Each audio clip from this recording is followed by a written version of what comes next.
Oke guys, inilah SPBU Syariah. Bila datang jadwal sholat, maka seluruh pegawainya sholat dan sepeda motornya pun ikut antrian, ikut sholat juga.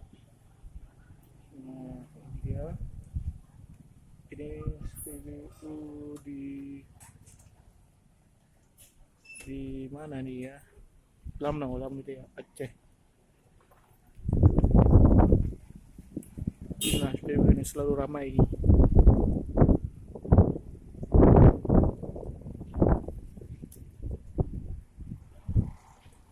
Antrian Becubel.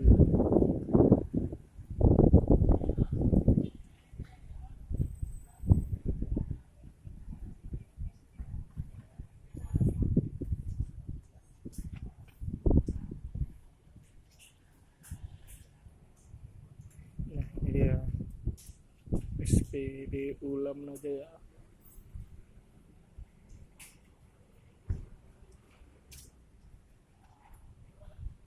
Kemudian musolanya pun dipisah.